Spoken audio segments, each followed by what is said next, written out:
privilege to invite you to convey your felicitations to the Cabinet Secretaries who have assumed office today and thereafter to address the nation. Ladies and gentlemen, may we all arise in honor as we welcome His Excellency the President. I thank you, Your Excellency. Thank you very much. Let's take our seats.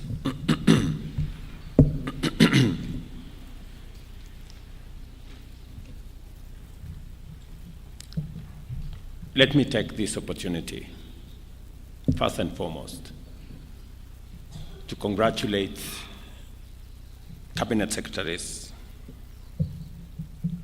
whom I nominated and have been approved by Parliament, and subsequently I appointed. And today, they have taken their oath of office. Congratulations, ladies and gentlemen. Our nation has emerged from a period of immense struggle caused by a fundamental misunderstanding about the ways and means of accomplishing what we all agree are our shared aspirations as a people, and that is a governance that delivers security and prosperity inclusively and sustainably. It is true, and I freely admit, that due to suboptimal communication of our development agenda and a feeling of insufficient public engagement, we have lost many opportunities to walk the journey of transforming Kenya with everyone aboard, leaving some citizens unable to connect with the policies, programs, and projects that have been rolled out throughout our country.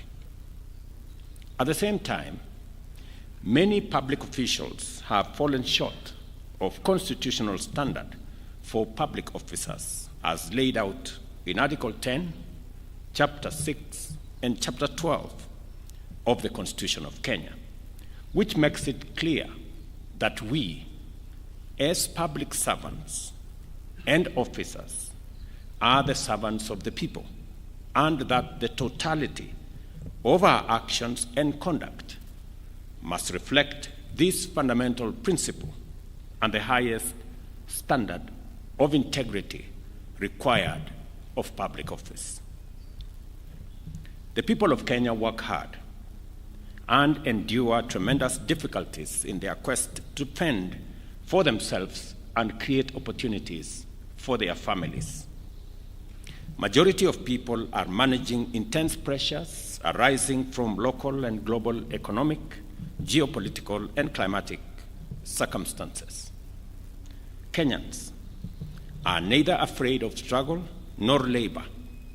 We are proven serial winners of both.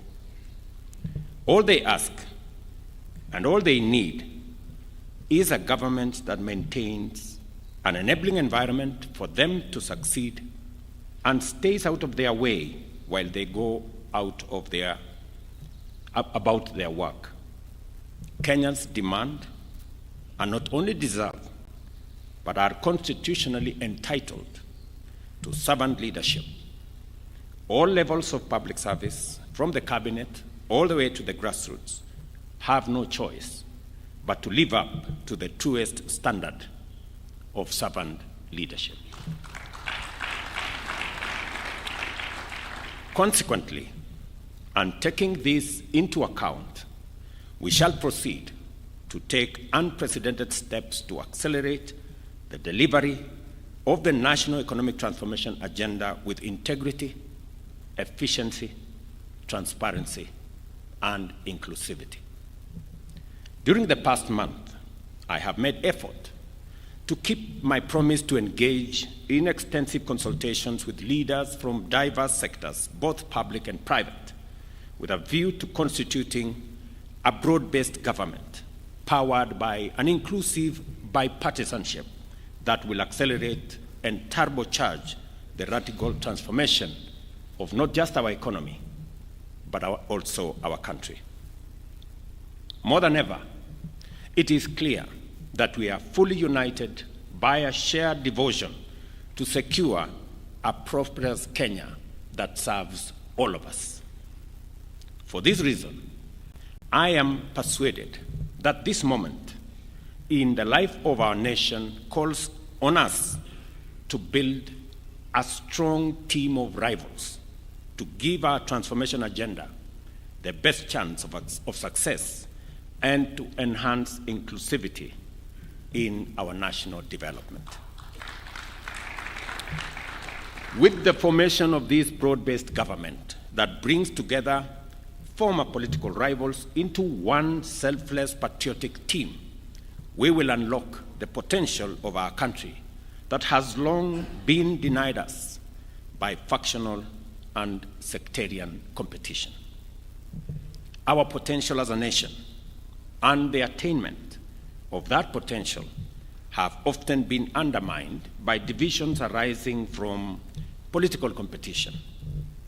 Where Kenya is today, while competition is healthy and good, there is a moment where the interest of a nation is greater than the interest of a political formation. This is such a moment, and it is the reason why I have reached out across the aisle to bring on board the knowledge, expertise, and experience of deserving Kenyans, though belonging to a different political formation. I am persuaded that a moment such as this in the history of our nation calls on patriotic citizens to forge an alliance of rivals, to harness our collective political capital, knowledge, and expertise to take the strides necessary to make our country great. With profound gratitude, I commend the leaders and citizens from all walks of life who reached out, participated in, and otherwise supported the consultations, not only for the patriotism which inspired them to place Kenya before their personal, sectarian, or partisan agenda, but also for invoking the spirit of bipartisan dialogue, which has never failed to reconcile bitter rivals and unite fierce competitors in navigating critical junctures throughout the history of our nation. It is this noble spirit, this willingness to negotiate, to listen, to find common ground in the middle of conflict that drew our freedom fighters from the forest to the negotiating table at Lancaster House in London. It is also this wonderful gift that brought together the agitators of the second liberation from the streets to the inter-parties parliamentary group dialogue, and thereafter to the Bomas of Kenya, where our constitutional history was properly written. The ability to talk things out also enabled Kenyans to pull the nation back from the brink of an existential precipice and embark on a national accord which gave birth to the institutional dispensation that we are still working to perfect today. Here we are again today, called upon to remember the lessons of history, to live up to the demand of this moment, and set aside our partisan interests in order to show up for Kenya. The work of making our nationhood more perfect through inclusion, unity, equity, and social justice must begin by speaking with each other, listening to one another, and recognizing that every one of us wants the best for this nation. And all of us have a part to play in making Kenya great.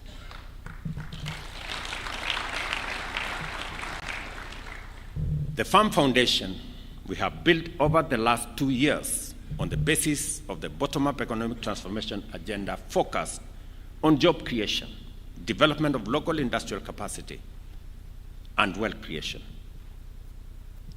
transforming our agriculture for food security, and agro-industrial acceleration. We focused on harnessing the potential of our micro, small, and medium enterprise to drive our economic progress.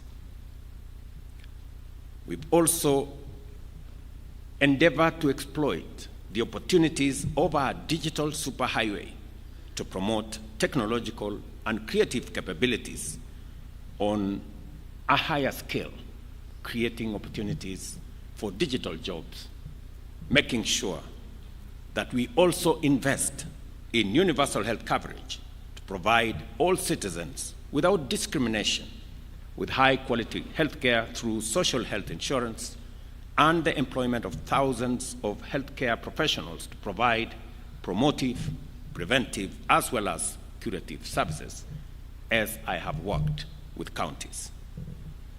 The radical increase in the number of affordable and social housing units through our affordable housing strategy, which has delivered millions of direct and indirect employment opportunities for a variety of professionals, as well as investment and business opportunities for enterprise and industries, has gone a long way in setting that foundation firmly. The reconstituted cabinet, therefore, will accelerate the attainment and will build on this solid foundation already built over the last 2 years, but additionally will focus on the following critical areas. The first of these areas covers accountability and the fight against corruption. To enhance accountability and promote responsibility for the use of public resources, we shall introduce measures to levy a surcharge against any accounting officer or other public officer who has, by their action or omission, occasioned loss of public resources in accordance with Article 226(5), 201(d), and 232(b) of the Constitution. To eliminate the ghost worker payroll fraud at all levels of government, we shall also implement a unified personal identification system for all persons working across all arms of government, including constitutional offices. Further, Cabinet shall introduce a legal and institutional framework for mandatory and continuous vetting of all public officers. The same framework will provide the repository for wealth declaration across the entire of government under one office. In addition, we shall facilitate expeditious investigation and prosecution of all offenses related to corruption and economic crimes through amendment of the relevant statutes, including the Evidence Act, the Criminal Procedures Code, and provide for their determination of all cases within 6 months. We believe that our war on corruption will be significantly boosted by measures to make it easier and safer for citizens and whistleblowers to come forward and report corruption and economic crimes. And for this reason, the reconstituted Cabinet shall consider relevant amendments to the Witness Protection Act to enhance appropriate incentives and forward the same to Parliament. Further, as I indicated in my earlier address, I have engaged with the parliamentary leadership with a view to expediting the enactment of the Conflict of Interest Bill and expressed my determination to sign a robust, effective instrument into law in due course. I further reiterate my determination to make full use of the opportunities within our legal and institutional structures and systems to consult and collaborate with national justice, law, and order institutions with a view to promoting their efficiency and efficacy in expeditious and conclusive investigations of all active cases within a framework that we are going to agree on. As pertains to the management of public expenditure, I believe that the time has come for us to break new ground. That is why, beginning in the year 2025-2026 financial year, we shall adopt a zero-based budgeting system to reorient budgeting and expenditure frameworks of government. Similarly, we shall exploit the power of information and communication technology to radically diminish opportunities for corruption, conflict of interest, and abuse of office by digitizing procurement and making it open and transparent. Likewise, we shall initiate a framework to make VAT refund processes open, transparent, and accountable, because the immense savings out of this expenditure of public funds will finance investment in productive and transformative economic projects. The reconstituted cabinet will also collaborate with Parliament to develop legislative measures to promote local manufacturing, value addition, and job creation by restricting the importation of those products that can be competitively produced by our domestic industrial capacity. We stand at the beginning of a new chapter of our country's governance and development. The women and men who have been appointed to serve the nation in the reconstituted cabinet have today embarked on a mission that cannot and must not fail.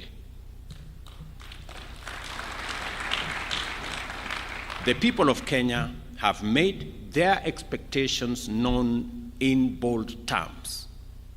They have also made their intolerance for failure, inefficiency, corruption, and ineptitude equally clear. As champions of the nation's development agenda, you will be team players, servants. Let me repeat that.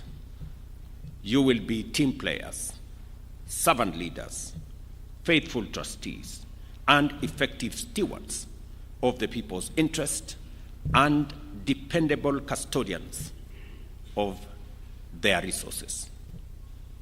I am confident that each one of you has what it takes to deliver on your mandate and to satisfy the people's expectations. This is important because henceforth, the terms of our contract with the people will remain in sharp focus.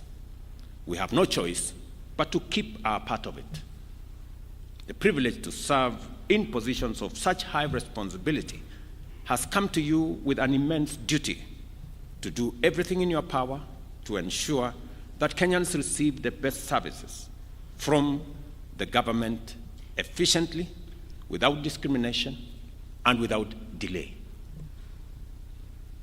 I urge you, therefore, ladies and gentlemen, members of my cabinet, to go forth and from this day focus on delivery and dedicate your time and effort to the implementation of the various strategies, programs, and projects that the nation's transformation demand.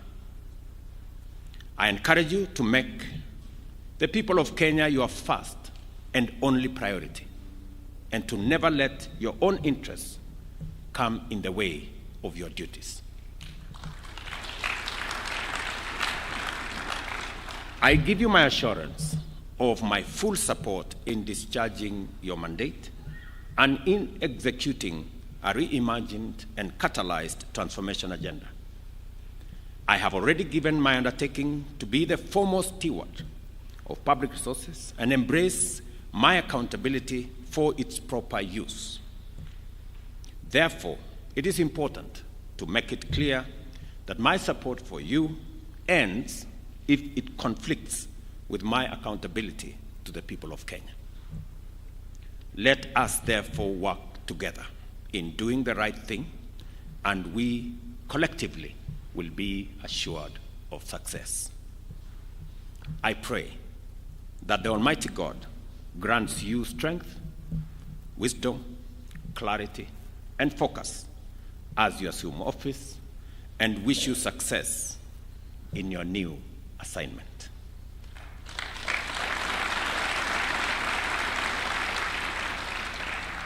I ask citizens of our great nation to give a chance to these great men and women, to this new cabinet, and to support them to deliver on the mandate that has been given to them constitutionally, and as they perform their duties in the best interest of our country. Thank you very much. God bless you. God bless our great country, Kenya. Asanteni sana. Let us all rise for the national anthem.